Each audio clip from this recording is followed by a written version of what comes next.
오늘은 야마구치 슈의 뉴타입의 시대를 읽고 비즈니스 마스터 클럽에서 생각을 나눴고 그 중에서 가장 핵심적인 부분, 제가 기억하고 싶은 내용을 몇 가지 기억하도록 하겠습니다.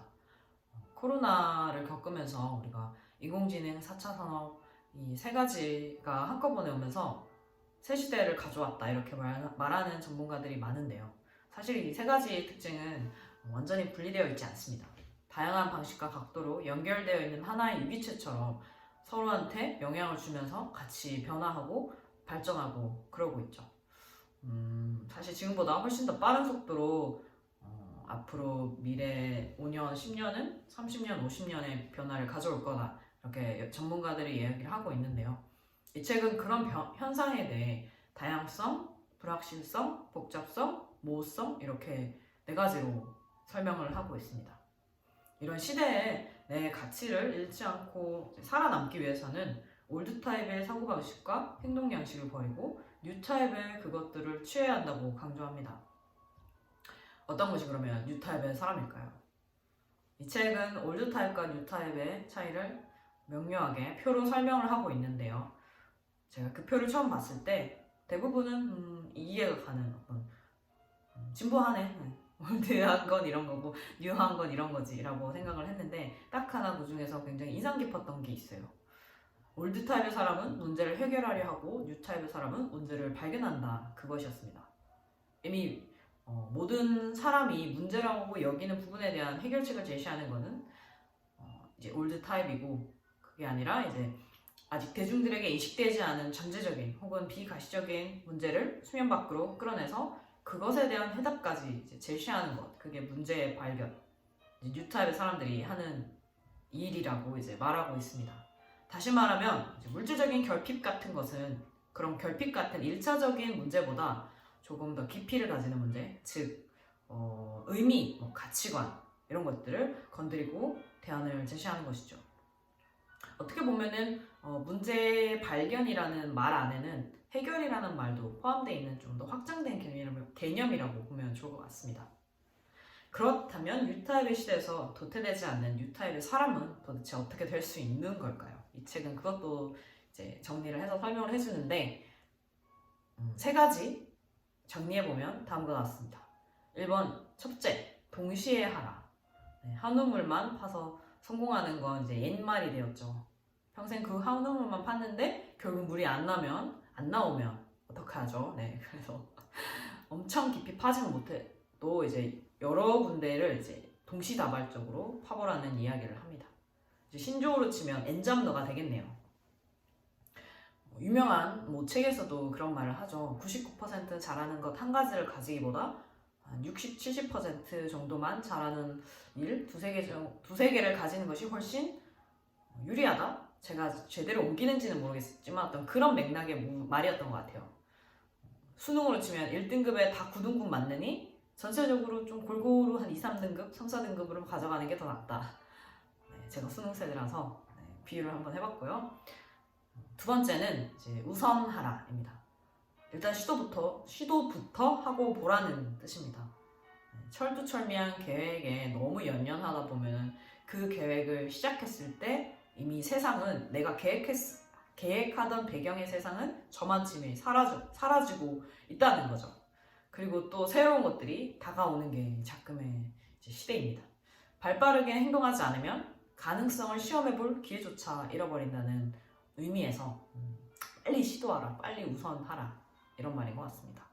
사실 책상에 앉아서 아무리 계획한다고 머리와 펜을 굴려봤자 시장 속에 있는 진짜 찐 소비자들의 행동은 어떻게 될지 알 수가 없는 거거든요. 제가 생각나는 책 중에 최근에 읽었던 김성공 씨의 VHTK라는 책이 생각이 나는데, 그 책에서는 같은 말을 하고 있고 어떻게 하면 프로토타입으로 시장에 빠르게 그리고 또 효율적으로 진입해서 가능성을 시험할 수 있는지 자세하게 나오니까 혹시 궁금하신 분들은 읽어보시면 좋을 것 같습니다. 그리고 세 번째는 탈출하라입니다. 이거는 이 셋 중에 저한테 가장 어려웠고 그래서 가장 마음에 드는 전략이기도 한데 그 윈스턴 처칠이죠. 아주 유명한 일화 중에 처칠이 그 옥스퍼드대 졸업식에서 강단에 올라가서 연설을 하는데 사람들이 엄청 기대를 하고 있는데 거기서 진짜 포기하지 마, 포기하지 마, 포기하지 마 이렇게 7번 더 외치고 내려온다고 그런 일화가 있잖아요. 처칠이라는 위대한 인물이 그 말을 하는 바람에 혹은 또 여러 가지 이제 사회적인 과거의 그런 생각들은 포기를 한다는 것은 굉장히 루저가 하는 일, 하찮은 일, 등한시되고 좀 안 좋게 보는 부정적인 경향이 많았죠. 그런 시선이 많았죠. 근데 어떤 고통이 와도 꿋꿋이 계속 버텨야만 되는가라는 것에서는 이제 의문을 던지는 것입니다. 이런 시대가 왔으니 그런 잘못된 감각이 특히 한국 사람한테는 더 많이 박혀 있다고 생각을 하거든요.